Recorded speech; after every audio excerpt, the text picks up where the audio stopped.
அரகர மகாதேவா.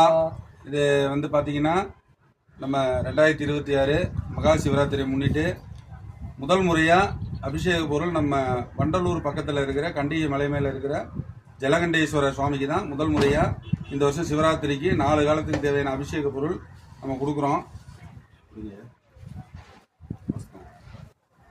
இது முதல் காலத்துக்கு தேவையான வஸ்திரம். இந்த வஸ்திரம் வழங்குறதுக்கு உதவிய எல்லாரும் ஈசன் எம்பெருமான் அருளால் நல்லா இருக்கணும். அப்படியே போஸ்ட் பண்ணிக்க. தேவையான அபிஷேக பொருள் வழங்கப்படுகிறது. நீங்கள் ஒரு கை வேட்டி ஏதோ 2ஆம் காலத்திற்கு தேவையான வஸ்திரம் அபிஷேக பொருள் வழங்கப்படுகிறது. தேவையான அபிஷேக பொருள் வழங்கப்படுகிறது. 3ஆம் காலத்திற்கு தேவையான வஸ்திரம் சுவாமிக்கு வழங்கப்படுகிறது.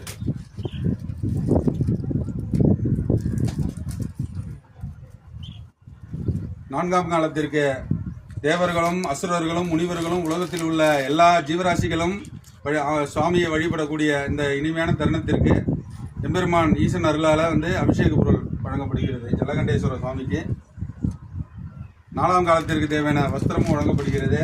இந்த புண்ணிய காரியத்தில் ஈடுபட்ட அனைவரும் எம்பெருமான் அருளால் எல்லா வளமும் நலமும் பெற்று இந்த கண்டிகை மலை மேலே அருள் பாலிக்கக்கூடிய சுவாமி ஜலகண்டேஸ்வரர் அருளால் எல்லாருக்கும் எல்லாமும் சேரணும். எல்லாரும் நல்லா இருக்கணும்.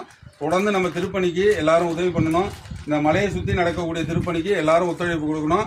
இந்த சென்னைக்கு அருகாமையில் உள்ள அனைவரும் இந்த கண்டிகை மலை மேலே இருக்கக்கூடிய சுவாமி ஜலகண்டேஸ்வரர் சுவாமிக்கு தினந்தோறும் வழிபடணும், விளக்கேற்றணும், சுவாமியை கும்பிடணும். இந்த மலை மேலே நிறையா பேர் வரணும். தினந்தோறும் இங்கே அன்னதானம் வழங்கணும். இந்த புண்ணிய காரியத்தில் ஈடுபட்ட இந்த ஊர் ஐயா இவங்க எல்லாரும் நல்லா இருக்கணும். எல்லாரும் நல்லா இருக்குன்னு வேண்டிக்கிறேன். நன்றி, வணக்கம். சிவாய நம்ம திருச்சி தமிழம்.